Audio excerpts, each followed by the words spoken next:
Assalamualaikum warahmatullahi wabarakatuh. Di sini kami akan mempresentasikan materi kimia tentang bab koloid yang beranggotakan 1. Amanda Mayang-Kalisa, 2. Kalista Sindriantika, 3. Sindiriani, 4. Nabila Puspitasari, 5. Niken Angel, dan 6. Valentina Dwi. Materi pertama akan disampaikan oleh Nabila Puspitasari. Yang pertama, sistem dispersi koloid. A. Koloid merupakan sistem dispersi yang bersifat heterogen, tetapi stabil dan terlihat homogen.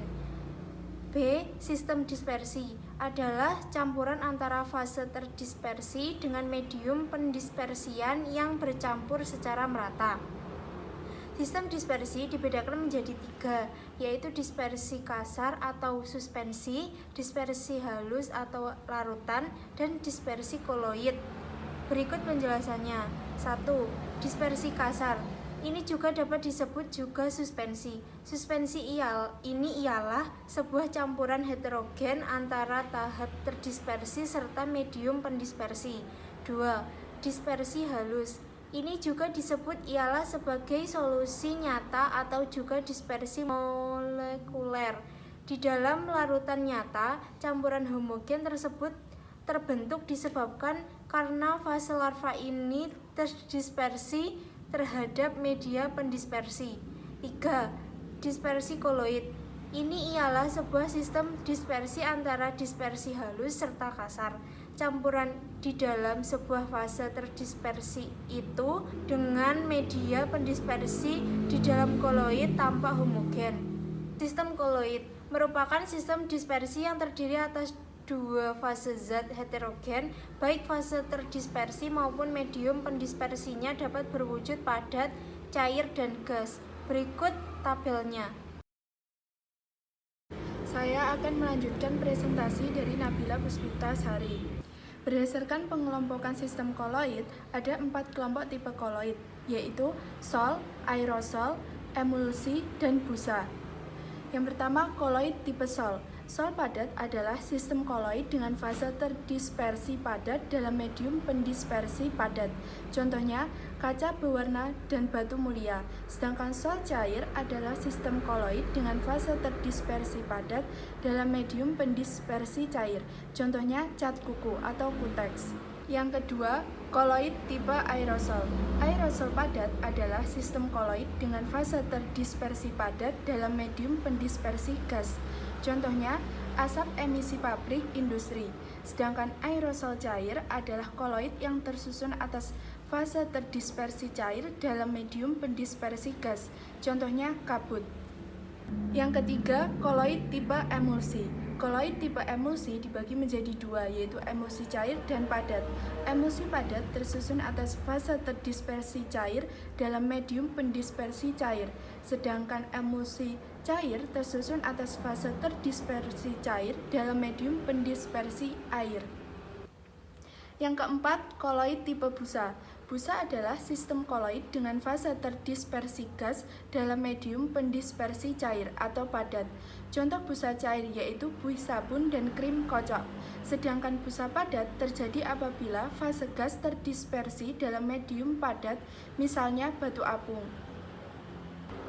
Saya akan melanjutkan presentasi dari Niken Angel tentang sifat-sifat koloid. Sifat-sifat koloid memiliki efek tindal, yaitu merupakan peristiwa penghamburan cahaya oleh partikel koloid yang disebabkan oleh partikel koloid agak besar dibanding larutan. Contohnya, sorot lampu pada malam yang berkabut dan berkas sinar matahari melalui celah pohon pada pagi hari yang berkabut. Selanjutnya yaitu gerak Brown. Partikel koloid senantiasa bergerak secara acak dan patah-patah di bawah mikroskop ultra, disebabkan dengan adanya tolak-menolak muatan dan benturan-benturan antar partikel. Yang ketiga, elektroforesis merupakan peristiwa pergerakan partikel koloid atau partikel yang mempunyai muatan karena pengaruh medan listrik. Adanya medan listrik mengakibatkan partikel-partikel koloid bergerak menuju elektrode yang mempunyai muatan berlawanan dengan muatan partikel koloid. Presentasi selanjutnya dilanjutkan oleh Sindiriani. Selanjutnya, adsorpsi. Apabila partikel koloid mengabsorpsi ion-ion yang ada dalam medium dispersi partikel koloid menjadi bermuatan listrik. Contohnya Sol As2S3 dan Sol FeOH3. Koagulasi adalah peristiwa pengendapan partikel-partikel koloid sehingga fase terdispersi terpisah dari medium pendispersinya. Dialisis merupakan cara mengurangi ion-ion pengguna yang terdapat dalam sistem koloid menggunakan selaput semi-permeabel. Adanya ion-ion pengganggu ini dapat dicegah atau dihilangkan dengan cara dialisis. Alat yang digunakan disebut dialisator. Koloid pelindung. Koloid pelindung adalah koloid yang dapat melindungi koloid lain agar tidak menjadi koagulasi yang bekerja dengan cara membentuk lapisan di sekeliling partikel koloid lain. Contoh penggunaan koloid pelindung dalam dunia industri adalah lecitin, gelatin, minyak silikon, dan kasein. Saya akan melanjutkan presentasi dari Singgiriani tentang proses pembuatan koloid. Koloid yang berasal dari larutan sejati dibuat dengan cara kondensasi. Sementara itu, koloid yang berasal dari suspensi dibuat melalui cara dispersi. Yang pertama adalah cara kondensasi, reaksi pengendapan. Pembuatan koloid melalui reaksi pengendapan dilakukan dengan cara mencampurkan dua macam larutan elektrolit hingga menghasilkan endapan yang berukuran koloid. Contoh pembuatan Sol AgCl. Reaksi hidrolisis. Koloid dapat dibuat melalui reaksi hidrolisis, yaitu dengan mereaksikan garam tertentu dengan air. Misalnya adalah Sol FeOH3. Yang ketiga, reaksi pemindahan atau substitusi. Contoh koloid yang dibuat dengan reaksi pemindahan adalah Sol As2S3. Sol As2S3 dibuat dengan cara mengalirkan gas asam sulfida ke dalam larutan arsen 3 atau oksida. Yang keempat adalah reaksi redoks. Pembuatan koloid dengan reaksi redoks selalu disertai dengan perubahan bilangan oksidasi, misal pada pembuatan sol emas dan sol belerang. Untuk reaksi-reaksinya dapat kalian lihat dalam PowerPoint yang tertera. B. Cara fisika. Pembuatan koloid dengan cara fisika dilakukan dengan mengubah larutan sejati menjadi partikel koloid. Proses ini dilakukan melalui beberapa cara, yaitu pengembunan uap, pendinginan, dan penggantian pelarut. Yang terakhir adalah pembuatan koloid dengan cara dispersi. Dispersi merupakan cara pembuatan koloid yang berasal dari suspensi. Pembuatan koloid dengan cara dispersi dapat dilakukan dengan cara Bussur-Bredig, mekanik, peptisasi, dan homogenisasi. Saya akan meneruskan presentasi dari Valentina.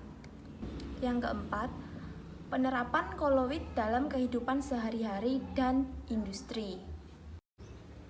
Dalam bidang industri, contohnya karet. Getah karet merupakan koloid tipe Sol, yaitu dispersi koloid fase padat dalam cairan. Karet alam dianggap sebagai polimer dari C5H8 isopren yang saling berikatan membentuk rantai atom C yang sangat panjang melalui reaksi adisi.